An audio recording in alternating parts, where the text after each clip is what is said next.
Family, welcome back. It's your boy Scooda. You already know you tuned in to Praise 365 TV. I am so excited because my next guest has become somewhat of a friend to the show and of me. You hear me? So I'd like to welcome none other than Amanda Andrews to the Praise 365 TV. How you doing today, I'm sis? doing wonderful. Thanks for having me. Now, you're glowing. First and foremost, you're glowing.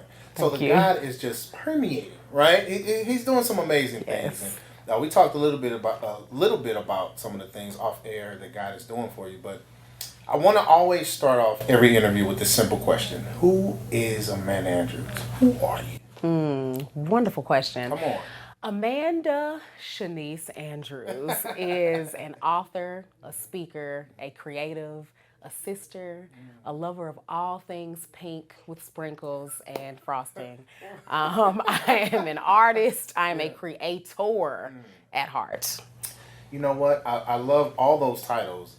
We're not gonna gloss past the pink sprinkles, but we'll, Okay. we'll get there. We'll get there. But so, where does your passion come from? What you do? You said you were author. You started off with author, and in order to write a book, you have to have gone through something. What have you gone through to make you even that be the first thing because you're proud of it? So, what makes you become an author? What made you want to become an author? What did you have to go through?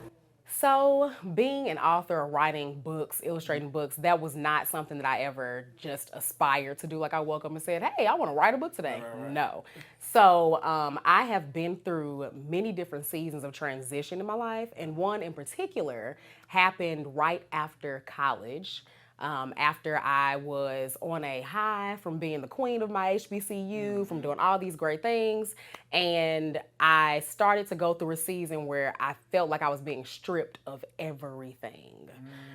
So, where at one point as a kid, I was young and confident and vibrant. I did all these things. Like anything I had in my mind, I would go do it. But over time, I started to seek validation and see what other people were doing. And when things weren't working out for me, I would try to do what I saw other people doing. So I was slowly losing who I was at my core. And in that particular time, I did not get into an organization that I'd applied to be in. So I was getting rejection left and right. I had gotten my master's degree, but I felt like in order to have a master's now, I need to dress a certain way. I have to start wearing suits. I have to be a young professional. Like I wanted to fit into that box. Then I wanted to fit into the creative theater box because that's another passion of mine. So I applied for Yale School of Art. Did not get in it. I interviewed, had my audition, didn't get it. So it was just one thing after the other. A relationship that I thought would last forever ended. I was released from my job, removed from my church, literally. So like there was a season where I felt like everything, after I came off that high, everything just started to fall apart. And from there, I realized that I was going through a really big transition. And there were things that I wanted. I was seeking validation in all the wrong things in my relationship, and money, and clothing, and associations, and all of this stuff that I was trying to attach to myself. When in reality, all I needed was validation from God, which I already had. That's huge. To know that you already have that validation. And, going through that, writing about it, brings you to birthing your new business. Tell us about that transition from being an author to now an entrepreneur, now being a mentor to young women and to men. Let's just be honest, to everybody, right? Tell us about that transition, how you go from writing about it to now living in it and helping others overcome and go through things. Got it. So my right now I am mentoring young girls. I also mentor women. And I remember after that transition time, I asked God to show me my purpose. And I kid you not, I literally saw a crown. And I learned that all the stuff that we're seeking after, all those things that we're going for, it's really our regal identity. It's who we are at our core. It's who God created us to be. So right now I am teaching and I'm showing people, it's women specifically, how to embrace their regal identity, how to embrace the true, authentic version of yourself.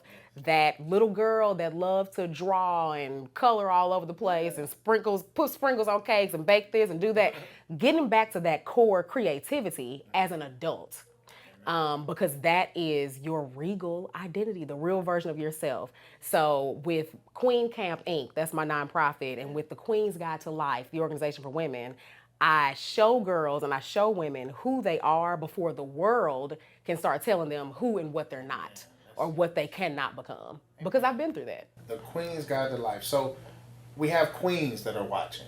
And if they don't know that you're a queen, Absolutely. You're a queen. We have queens that are watching. How can they get in contact with you? How can they learn more about you? How can they support being a hope dealer, right? How can they support and understand that they are a queen? How can we get in contact with you? They can contact me on social media. So on Instagram, The Queen's Guide to Life. They can also reach me via my website, which is thequeensguidetolife.com. And that is how you can contact me. So, really quick, just maybe in a couple words, the season that you're in right now, if there was a young girl right here, what would you tell that young girl? I would tell that young girl that what you're going through, if it is a negative thing, that's okay. Because it's the negative things that help to build who we are. It helps build our character, and it's not going to last forever. Transitions happen, and that's just a part of life. Queen's Guide to Life. Amanda Andrews, thank you so much, sis, for stopping by. We got to have you back. We got to have you back. I would love to be back.